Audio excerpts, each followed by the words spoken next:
성도들 되시기를 바랍니다. 우리 옆에 분 한번 같이 인사하겠습니다. 하나님을 기쁘시게 합시다. 하나님을 보입시다.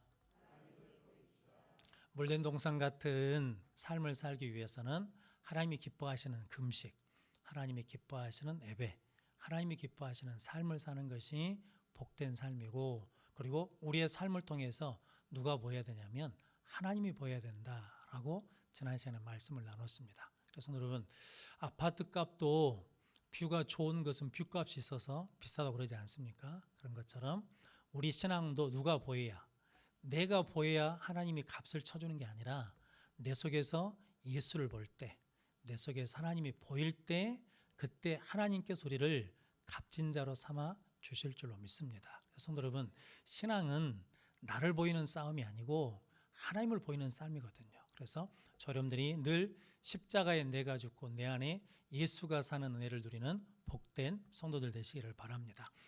창세기 35장 3절 말씀 암송하겠습니다. 시작. 우리가 일어나 베델로 올라가자. 환난 날에 내게 응답하시며 내가 가는 길에서 나와 함께 하신 하나님께 내가 거기서 제단을 쌓으려 하노라 하매. 아멘. 거의 안 외우시고 오시는구만요. 같이 한번 읽어보겠습니다. 우리가 일어나 베델로 올라가자. 내 환난 날에 내게 응답하시며 내가 가는 길에서 나와 함께 하신 하나님께 내가 거기서 제단을 쌓으려 하노라 하매. 아멘. 여러분들에게도 베델이 있거든요.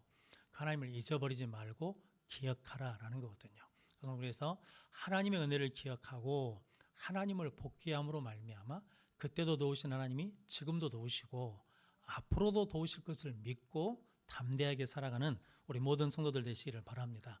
오늘은 이사야서 59장 1절로 21절 말씀, 진단하시는 하나님이라는 말씀으로 함께 은혜를 나누겠습니다. 먼저 주여 말씀하옵소서 같이 하겠습니다. 주여 말씀하옵소서, 주의 종이 듣겠나이다. 아멘. 주의 음성이 들리는 복된 성도들 되시기를 바랍니다. 평안남도에 이경화라고 하는 명의가 계셨답니다. 그런데 한 부잣집의 부자가 그 말을 믿지 않는 거예요. 그래서 그 사람이 얼마나 잘 맞추는지 명인지 아닌지를 시험하겠다고 자기 집으로 불렀답니다. 그런데 기다려도 안 오니까 지붕에 올라가서 언제 오나 라고 내다봤는데 김경화 명의가 오니까 지붕에서 빨리 내려다 그만 미끄러져 떨어졌답니다. 그런데 크게 다친 것 같지 않아서 방에 들어가가지고 많이 아픈 척하며 누워 있었답니다. 그래서 김경화 명의가 와가지고 이제 진맥을 하는 거죠. 그러면서 간이 손상됐으니까 약 처방을 해야 되겠습니다 라고 했더니 부자가 화를 버럭 냈답니다. 이 사기꾼 같은 놈아, 네가 얼마나 명인지를 알아보려고 꾀병으로 누워 있는데 네가 나보고 간이 아프다고 이 사기꾼 그러면서 무안을 주면서 쫓아냈답니다. 그런데 며칠 있다가 부자가 죽었답니다. 왜 죽었냐면 자기가 지붕에서 떨어질 때 외상이 아무것도 없으니까 괜찮은 줄 알았는데 간이 다쳐서 간에서 출혈이 생겨가지고 죽었다라는 거거든요. 오늘 성경 이야기 본문 말씀이 그런 내용이거든요. 하나님이 이스라엘 백성들을 진단하시는 거거든요. 이스라엘 백성들이 언제 하나님이 우리를 도와주셨습니까? 언제 하나님 우리에게 먹을 것을 주셨습니까? 왜 하나님 우리의 기도를 들어주지 않으신 겁니까? 라고 하나님 앞에 불평하거든요. 그때 오늘 1절 2절 말씀 같이 읽어보겠습니다. 여호와의 손이 짧아 구원하지 못하심도 아니요 귀가 둔하여 듣지 못하심도 아니라 오직 너희 죄악이 너희와 너희 하나님 사이를 갈라 놓았고 너희 죄가 그의 얼굴을 가리어서 너희에게서 듣지 않으시게 함이니라. 아멘. 하나님과 너희 사이가 먼 것처럼 느껴지는 것은 뭐 때문이냐면 하나님과 너희 사이에 뭐가 끼어들어가지고 죄가 끼어들어서 듣지 않으시고 보지 않으신 것이지 여호와의 손이 짧아 구원치 못하심도 아니고 여호와의 귀가 둔해져서 듣지 못하심도 아니다라는 거거든요. 그런데 이스라엘 백성들은 끊임없이 뭐냐면 하나님이 우리를 구원해 주지 않으신다는 거죠. 뭐가 없어서? 능력이 없어서. 하나님이 우리 기도를 들어주지 않으신다는 거거든요. 뭐가 없어서? 귀가 멀으셔서 안 들어준다라고 그렇게 불평하고 원망한다는 거거든요. 그런데 하나님은 하나님께 문제가 있는 것이 아니라 니들 문제다라는 거거든요. 너와 우리 사이에 뭐가 있냐면 죄 때문에 간격이 생겼다, 멀어졌다라는 거거든요. 그러니까 그 죄를 뭐 하라는 거예요? 그 죄를 해결해야 된다라고 말씀하거든요. 예. 요한복음 16장 8절에서 11절 말씀 한번 같이 읽어보겠습니다. 그가 와서 죄에 대하여 의에 대하여 심판에 대하여 세상을 책망하시리라. 죄에 대하여라 함은 그들이 나를 믿지 아니함이요. 아멘. 거기까지만 읽겠습니다. 그가 누구냐면 성령께서 오시면 죄에 대해서 의에 대해서 심판에 대해서 책망하시는데 죄가 뭐냐면 예수를 믿지 않는 것이 죄다라는 거거든요. 성도 여러분, 그럼 여러분들이 하나님의 말씀을 믿지 않는 것이 뭐라는 겁니까? 죄라는 거거든요. 성도, 말씀을 믿지 않는 것이 죄다라는 의미고, 야고보서 4장 17절 말씀 같이 읽어보겠습니다. 그러므로 사람이 선을 행할 줄 알고도 행하지 아니하면 죄니라. 아멘. 사람이 선을 행할 줄 알고도 행하지 아니하면 죄니라. 선이란 말이 토부란 말이거든요. 이게 착한 일, 옳은 일 이런 의미도 갖고 있지만 이 토부라는 말이 누구한테 쓰이냐면 하나님과 말씀에 쓰이거든요. 하나님의 거룩한 성품 중에 하나가 하나님은 인자하시고 긍휼이 많으시고 선하시다라고 할 때 그 선하다는 말이 토부입니다. 즉 뭐냐면 하나님을 예배해야 되는 걸 알아요. 그런데 예배를 안 드려요. 그럼 그게 뭐가 된다는 거예요? 죄가 되는 것이고, 사무엘 선지자가 나는 기도하는 것을 쉬는 죄를 뭐하지 않겠다, 범하지 않겠다. 그러니까 성경에 뭐라는 겁니까? 쉬지 말고 기도하라 라는 것을 아는데도 불구하고 기도해야지, 기도하자면서도 기도를 안 하면 그것이 뭐가 된다는 겁니까? 죄가 된다. 불쌍한 사람을 도와줘야 된다는 것을 알잖아요. 그런데 도와주지 않아요. 그럼 그게 뭐가 된다는 거예요? 죄가 된다는 거예요. 성도 여러분, 사람을 원수까지도 뭐하라고 하셨는데 용서하라고 하시고 사랑하라고 하셨는데 용서를 안 해요. 그러니까 용서해야 된다는 걸 아는데도 용서를 안 하면 그게 뭐가 된다는 겁니까? 죄가 된다는 거거든요. 그러니까 죄는 성도 여러분, 우리가 생각하는 거하고는 상당히 다릅니다. 그래서 성경을 통해서 말씀을 통해서 죄가 무엇인가를 알아야 된다라는 거거든요. 그리고 로마서 14장 23절 말씀 같이 읽어보겠습니다. 의심하고 먹는 자는 정죄되었나니 이는 믿음을 따라 하지 아니하였기 때문이라. 믿음을 따라 하지 아니하는 것은 다 죄니라. 아멘. 성경에 죄다라고 구체적으로 말한 것이 요한복음 16장 9절 말씀에 죄는 나를 믿지 않는 것이 죄다. 야고보서 4장 17절 말씀에 선을 행할 줄 알고도 행하지 않는 것이 죄다. 그리고 로마서 14장 23절 말씀에 믿음으로 하지 않는 것이 죄다라는 거거든요. 이것이 우리 안에서 뭐예요? 해결돼야 된다라는 거거든요. 즉 하나님은 모든 문제의 근원은 어디서 시작된다는 겁니까? 죄에서 시작된다라는 거거든요. 그래서 성도 여러분, 여러분들이 늘 우리가 죄 가운데 빠져 있지 않는지를 뭐 해야 된다는 거예요? 말씀을 통해서 점검하고 예배 가운데 하나님의 은혜 가운데 점검해야 된다는 거거든요. 코로나 바이러스 때문에 진단 키트라는 게 있지 않습니까? 우리나라에서 드라이브스루에 가서 내 몸이 좀 이상하면 가서 검사받고 진단을 받잖아요. 병원에 가서도 우리가 의사 앞에 아프면 병원 가서 제일 먼저 하는 게 뭡니까? 진단 받는 거잖아요. 약을 먼저 주라고 하지 않지요. 의사가 먼저 뭐 하냐면 여기다 청진기 대보고 혓바닥 내보라 그러고 눈도 까보고 막 이러지 않습니까? 그 이유는 뭐 때문이냐면 병의 원인이, 근본 원인이 무엇인지를 찾기 위해서 진단하는 거잖아요. 그런 것처럼 우리 삶에도 어려움이 있고 힘듦이 있을 때 그 원인이 어디서 왔는지를 뭐 해야 돼요? 진단해야 되는 거잖아요. 그런데 하나님께서는 어디서부터 그게 오냐면 죄다라고 말씀하거든요. 그래서 죄가 있으면 나타나는 현상이 있는데 그게 3절에서 8절까지 말씀이거든요. 그런데 중요한 것은 뭐 손이 피해져졌고 입술에 거짓말이 없고 뭐 성실함이 없고 그러는데 8절 말씀 8절 말씀 먼저 같이 읽어보겠습니다. 그들은 평강의 길을 알지 못하며 그들이 행하는 곳에는 정의가 없으며 굽은 길을 스스로 만드나니 무릇 이 길을 밟는 자는 평강을 알지 못하느니라. 아멘. 죄가 들어오면 나타나는 현상이 있는데 뭐가 없어요? 평강이 없어요. 성도는 평안함이 없다는 거거든요. 마음에 안심이 안 돼요. 늘 뭐냐면 염려되고 걱정되고 두렵고 불안하다라는 거거든요. 그럼 성도 여러분, 저 여러분들이 이게 잘 사냐 못 사냐는 것이 세상의 기준으로 보면 돈이 많냐 적냐라는 것으로 판단할 수 있지만, 믿음 안에서 잘 사냐 못 사는 것은 뭐냐면 평강하냐 평강하지 않느냐라는 것으로 판가름된다라는 거거든요. 돈을 아무리 많이 가졌어도요, 불안하면 돈이 소용이 없잖아요. 그런데 가진 것이 별로 없는데도 불구하고 뭐하면 평안하면 실은 걱정이 없는 삶이 복된 삶이지 않겠습니까? 그런데 재가 들어오면 나타나는 현상이 있는데 그게 뭐냐면 평강이 없어진다, 기쁨이 없어진다, 감사가 없어진다라는 거거든요. 성도 여러분들이 늘 우리 가운데 평강이 없을 때, 기쁨이 없을 때, 감사가 없을 때, 그때 뭐 해야 된다는 겁니까? 십자가 앞에 나와서 나의 죄를 고백하면서 하나님, 나의 죄를 씻어주십시오 라고 고백하는 복된 성도들 되시길 바랍니다. 그래서 회개는 축복이라고 그랬죠. 아무나 회개하는 게 아닙니다. 좀 성경에 다 실수하고 넘어졌거든요.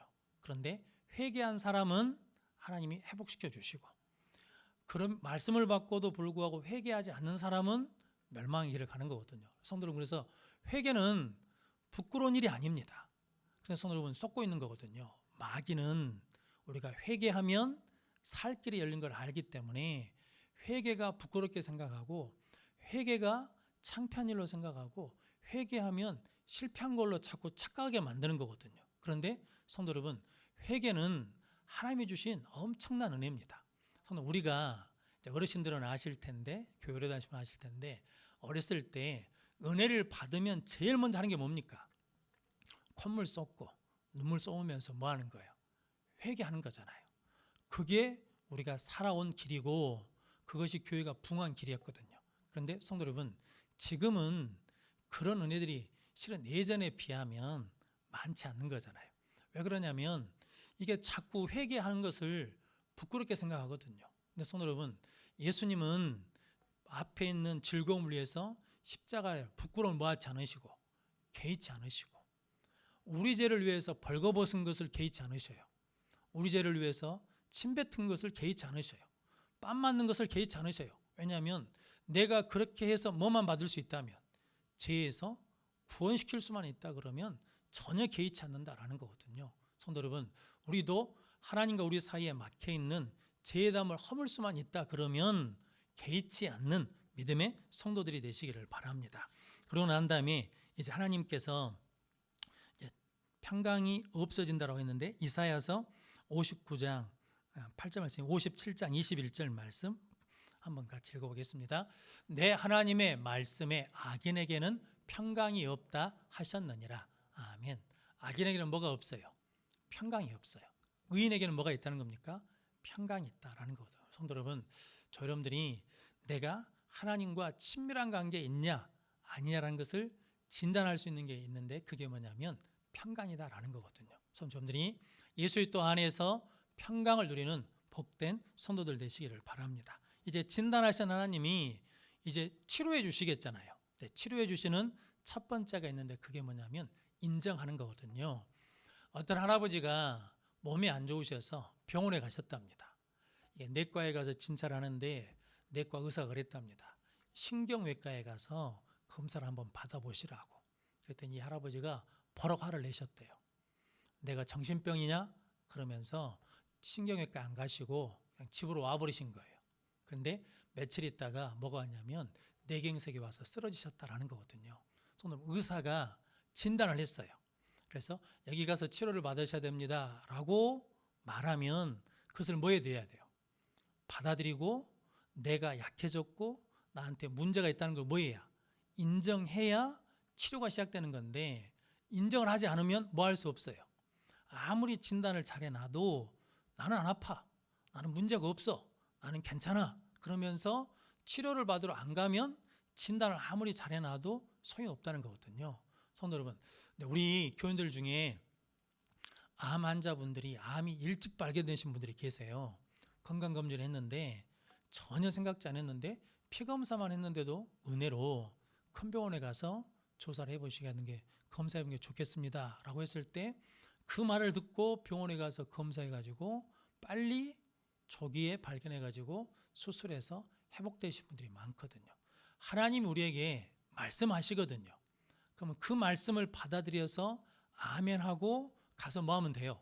인정하고 치료를 시작하면 되는데 인정을 안 한단 말이죠. 그런데 오늘 9절에서 15절까지 말씀은 내가 제 가운데 있습니다 라는 것을 인정하는 거거든요. 그래서 우리는 빛 가운데 있고 싶은데 어둠 가운데 있습니다. 우리는 답답한 가운데 있습니다. 우리에게는 정의가 없습니다. 우리에겐 진실이 없습니다 라고 인정하는 거거든요. 그러면서 12절 말씀 59장 12절 말씀 같이 읽어보겠습니다. 이는 우리의 허물이 주의 앞에 심히 많으며 우리의 죄가 우리를 쳐서 증언하오니 이는 우리의 허물이 우리와 함께 있음이니라. 우리의 죄악을 우리가 아나이다. 아멘. 우리의 죄악을 우리가 뭐 한다는 거예요? 압니다 라고 뭐 하는 거냐면 인정하는 거거든요. 하나님, 내가 죄 가운데 있습니다. 나를 뭐 해주시라는 거예요? 치료해 주십시오 라고 그것을 인정할 때 그때 뭐가 생기냐면 하나님이 이제 치료하시기 시작한다라는 거거든요. 그래서 여러분, 이게 굉장히 중요한 과정입니다. 이게 원래 나라고 말하지 않고 뭐라고 하냐면 우리는 이렇게 말하거든요. 그래서 12절 말씀에도 이는 우리의 허물이 주의 앞에 심히 많으며 우리의 죄가 우리를 쳐서 증언하오니 이는 우리의 허물이 우리와 함께 있음이니라. 우리의 죄악을 우리가 아나이다. 허물이 뭐라고 그랬습니까? 허물. 성도 여러분, 허물이 더 커요? 죄가 더 커요? 분위기 여감상으로는 죄가 더 큰 것 같잖아요. 그런데 허물이 더 크다겠죠. 허물이 뭐냐면 신하가 임금을 배반해서 모반하는 것이 언어적으로 허물이다라는 거거든요. 즉 뭐냐면 하나님으로 인정 안 해요. 하나님 틀렸어요. 아니 그게 아니에요. 이렇게 하는 게 맞아요 라고 하면서 하나님으로 인정하지 않는 것이 뭐냐면 허물이다라는 거거든요. 제 가장 큰 특징 중에 하나가 뭐냐면 하나님을 인정하지 않는 거예요. 성도 여러분, 우리 모든 삶 가운데 매 순간마다 하나님을 인정하는 것이 우리가 승리하는 길이다라는 거거든요. 근데 우리에게 뭐가 많다는 거예요? 허물이 많다는 거예요. 그리고 죄는 뭐냐면 하나님의 관역에 빗나간 것, 하나님의 말씀에 빗나간 것, 하나님의 기준에 빗나간 것. 성도 여러분, 그러므로 여러분들이 이제 죄를 인정한다는 것은 내가 하나님으로 인정하지 않고 내가 주인 되어 살았습니다. 내가 하나님 노릇했습니다. 내가 선악을 내가 판단했습니다. 내가 정죄했습니다. 내가 심판했습니다. 성도 여러분, 이게 뭐냐면 하나님을 인정하지 않는 거거든요. 그래서 우리가 조심하자고 그랬죠. 늘 말씀드린 게 누가 믿음이 있다 없다를 내가 결정할 수 있어요? 없어요? 없어요. 왜냐하면 믿음이 있다 없다는 누가 결정하니까? 하나님이 있다 그러면 있는 거예요. 왜냐하면 하나님 뭘 보시니까? 중심을 보시니까. 우리는 중심 못 봐요. 사람 속은 못 본다. 10개의 물 속은 알아도 사람 한 개를 속은 모른다 그러지 않습니까? 이게 잠언에도 나오고 전도서에도 나오는 말씀인데 우리는 몰라요. 성도 여러분, 우리가 볼 때는 형편없는 사람 같은데 하나님이 믿음 있다 하면 그 사람은 믿음 있는 거예요. 우리가 볼 때는 대단한 사람 같은데 하나님이 너는 믿음이 없다, 내가 누군지 모르겠다 하면 그 사람은 믿음이 없는 거거든요. 그런데 우리는 우리 기준으로 우리 눈높이로 뭐냐면 이 사람은 믿음 있는 사람, 이 사람 믿음 없는 사람 이렇게 우리가 판단하면 내가 판단하면 그게 하나님을 인정하지 않는 뭐가 되냐면 허물이 된다라는 거거든요. 성도 여러분, 우리가 그렇게 뭐해 왔다고 우리가 허물이 우리와 함께하고 우리의 죄악을 우리가 압니다라고 인정할 때 하나님이 이제 뭐 하시냐면 치료하신다라고 말씀하고 있습니다. 그래서 이제 하나님이 치료하실 때 말씀이 15절 중반절부터 21절까지 말씀인데 오늘 16절 말씀 같이 읽어보겠습니다. 사람이 없음을 보시며 중재자가 없음을 이상히 여기셨으므로 자기 팔로 스스로 구원을 베푸시며 자기의 공의로 스스로 의지하사. 아멘. 이스라엘 백성들을 보니까 뭐가 없어요? 중재자가 없어요. 그리고 스스로 구원할 능력이 없어요. 기독교 신앙은 이거거든요. 죄에서 우리가 스스로 나올 능력이 있어요, 없어요? 없어요. 죄에서 구원받을 길이 없어요. 그래서 하나님이 누굴 보내주신 거예요? 예수 그리스도를 보내주신 거예요. 왜냐하면 예수님의 이름의 뜻이 뭡니까? 죄에서 구원할 자. 우리 스스로는 죄에서 구원받을 수 없어요. 그것을 인정하고 받아들이는 것이 기독교 신앙이에요. 그런데 우리는 내가 기도하면 구원받을 수 있고 내가 예배드리면 구원받을 수 있다고 생각하는데, 그것은 구원을 받은 자가 하나님 앞에 믿음 생활을 하는 과정일 뿐이지 기도하고 예배드려서 구원받는 게 아니거든요. 누구를 믿어야? 예수를 믿어야 구원받는 거거든요. 그런데 예수 없이는 구원받을 수가 없어요. 그래서 하나님이 우리를 스스로, 하나님 스스로 구원을 베푸시기 위해서 찾아오셔서 뭐가 되어주셨냐면 구원자가 되어주셨다라고 말씀하거든요. 그래서 구약 성경에서는 여호와의 이름을 부르는 자는 누구든지 구원을 받을 것이다 라고 말씀하시고, 신약에서는 예수 이름을 부르는 자는 누구든지 구원을 받을 것이다 라고 말씀하고 있습니다. 그런 성도님들이 늘 하나님 은혜 가운데 우리의 근원을 고치실 수 있는 분은 누구뿐이냐면 예수 그리스도뿐이다 라는 것을 믿고 예수님을 찾고 예수님을 부르고 예수님을 믿는 믿음의 성도들이 되시기를 바랍니다. 열왕기하 2장 21절 말씀 같이 읽어보겠습니다. 엘리사가 물 근원으로 나가서 소금을 그 가운데 던지며 이르되 여호와의 말씀이 내가 이 물을 고쳤으니 이로부터 다시는 죽음이나 열매 맺지 못함이 없을지니라 하셨느니라 하니 아멘. 엘리사가 여리고 성에 갔더니 여리고 사람들이 이 성은 좋은 위치에 있는데 물이 나빠서 열매를 맺을 수가 없습니다 라고 그랬더니 엘리사가 소금을 가지고 어디로 갔다는 겁니까? 물의 근원으로 갔다는 거죠. 그래서 물의 근원을 고쳤다라고 말씀하거든요. 그래서 우리도 예수 그리스도께서 십자가의 보혈의 피를 가지고 어디로 가서 죄의 근원으로 가서 십자가의 보혈의 피를 뿌려주시니까, 흘려주시니까 우리가 죄에서 고침받아 이제는 뭐 할 수 있냐면 열매 맺는 삶을 살게 된다라고 말씀해 주는 거거든요.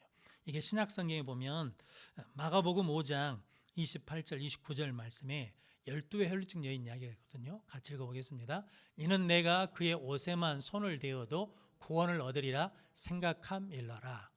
이에 그의 혈루 근원이 곧 마름에 병이 나온 줄을 몸에 깨달으니라. 아멘. 예수의 옷자락만 만졌더니 혈루 근원이 뭐였다는 겁니까? 혈루 근원이 치유됐다. 근원이 치유돼야 온전한 삶을 살 수 있다는 거거든요. 우리의 인생도 뭐가 치유돼야, 죄의 근원이 치유돼야 우리가 온전한 삶을 살 수 있다는 거거든요. 성도 여러분, 우리가 아무리 바르게 살고 싶어 한다 해도 안 되거든요.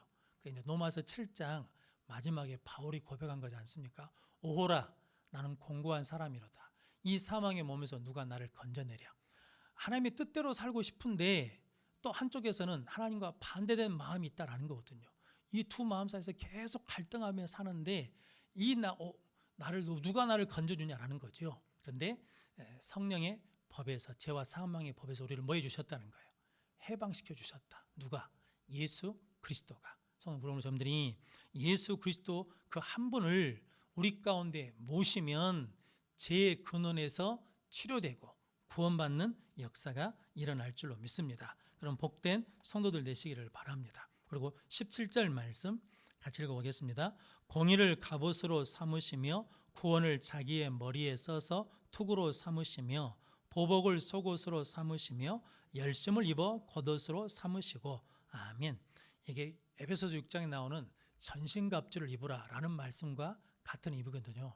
구원의 투구를 쓰고 의의 흉배를 붙이고 진리로 허리띠를 띠고 복음의 신을 신고 믿음의 방패를 들고 성령의 검, 하나님의 말씀을 가지라라고 말씀했죠. 왜냐하면 우리의 싸움은 혈과 육의 싸움이 아니고 하늘의 권세 잡은 자들과의 싸움이니까.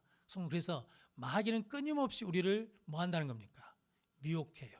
유혹해요. 누구에게서 떨쳐내려고? 하나님에게서 떨쳐내려고. 예수 그리스도에게서 떨쳐내려고 끊임없이 틈을 탄다라는 거거든요. 그래서 마귀로 틈을 타지 못하게 하라라고 할 때 그 틈이라는 게 언어적으로는 쐐기라고 그러지 않습니까? 우리가 어떤 사이를 갈라놓으려고 할 때 거기다 쐐기를 박잖아요. 그런 것처럼 마귀는 우리 사이에 와서 계속 하나님과 우리 사이를 뭐 하냐면 이간질하는 거거든요. 사람 중에서도 사람과 사람 사이를 이간질하는 사람이 나쁜 사람이잖아요. 성도 여러분, 여러분들이 마귀로 틈타지 못하도록 하나님의 전신갑주를 입고 승리하는 복된 성도들 되시기를 바랍니다.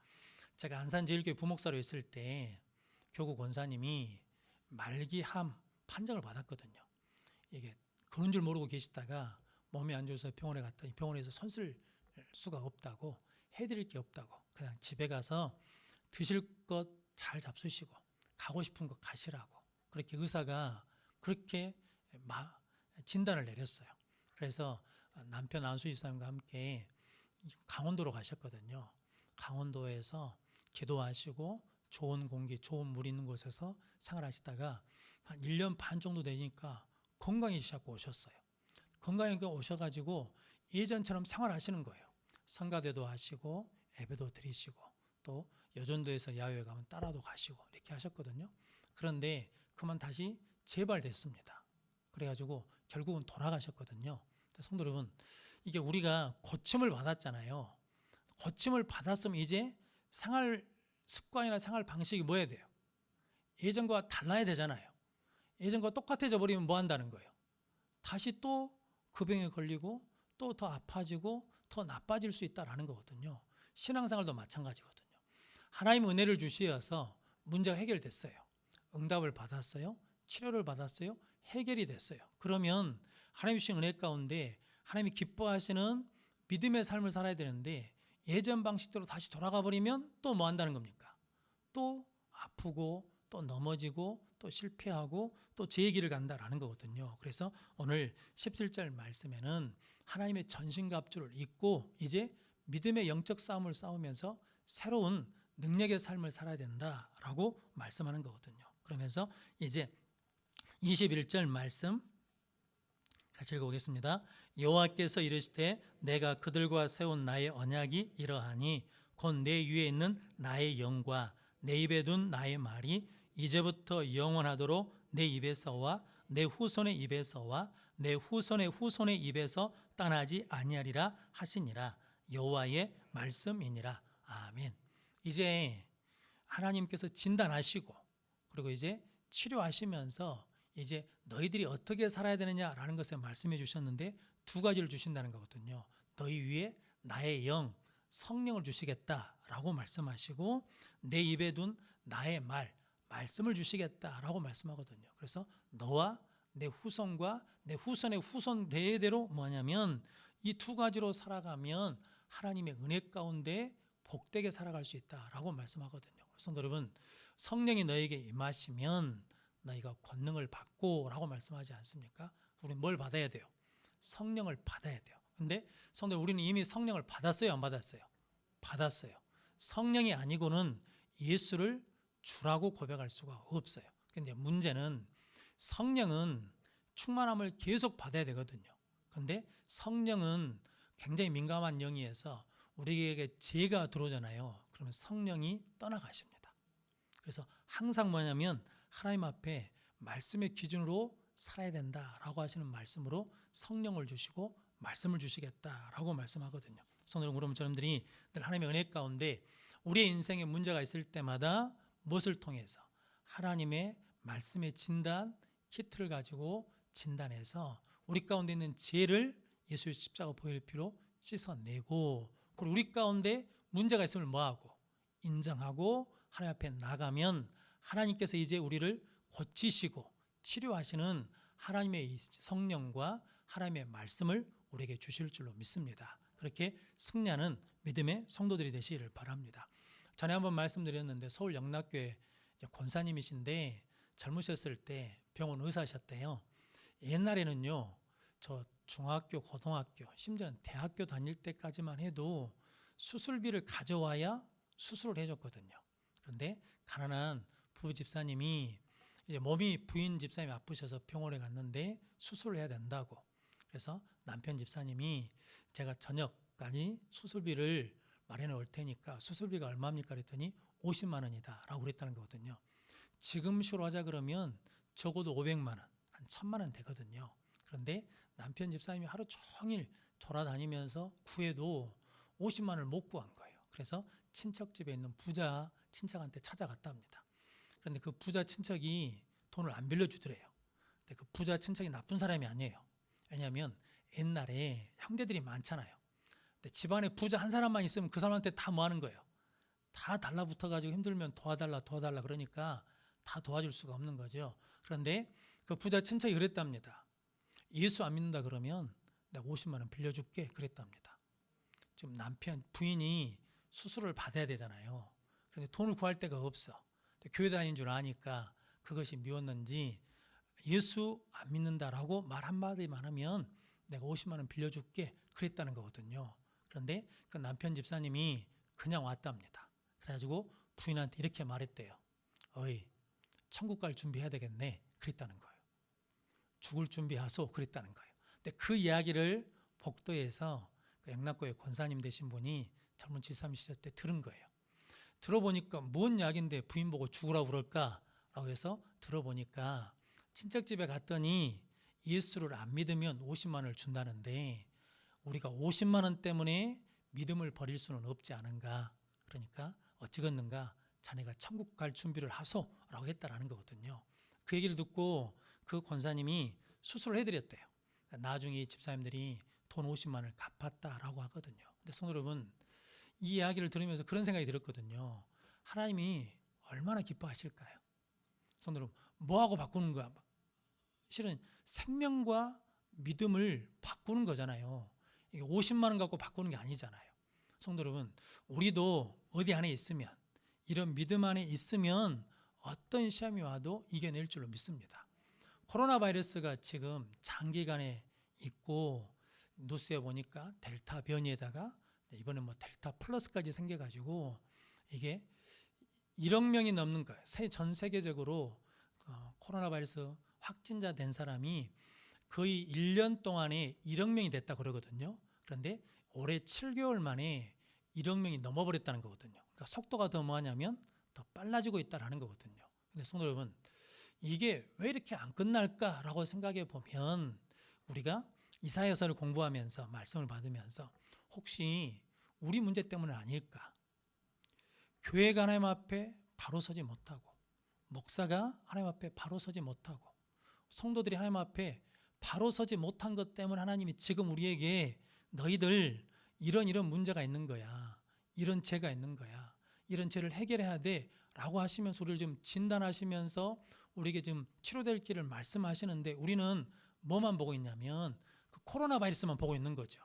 그것만 없어지면 산다라고 그러는데 성도 여러분, 코로나 바이러스 없어지고 또 다른 바이러스가 생기면 우리는 또 뭐만 없애달라고, 코로나 바이러스만 없애달라고 또 기도할 건데 성도 여러분, 이제 우리가 기도해야 될 것은 하나님, 나를 진단해 주십시오.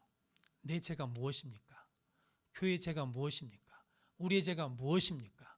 하나님이 하나님 되게 하시고 있습니까? 우리가 말씀에 믿음을 지키기 위해서 우리의 생명을까지도 걸고 우리가 살아가고 있습니까? 라고 하면서 우리를 진단하시는 하나님 앞에 서서 올바르게 진찰받고 그것을 인정하고 고침받아서 다시 하나님의 영과 말씀으로 자손 대대로 승리하며 살아가는 우리 모든 성도들이 되시기를 주님의 이름으로 축원합니다. 기도하겠습니다. 거룩하신 아버지 하나님, 감사합니다. 코로나 바이러스로 힘들고 어려운 이때에도 하나님께서 우리를 어떻게 진단하신지를 깨달을 수 있는 말씀을 주셔서 감사합니다.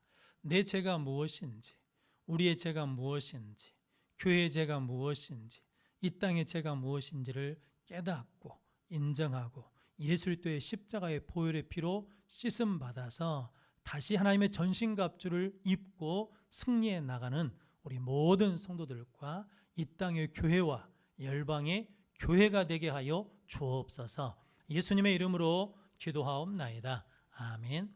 찬송가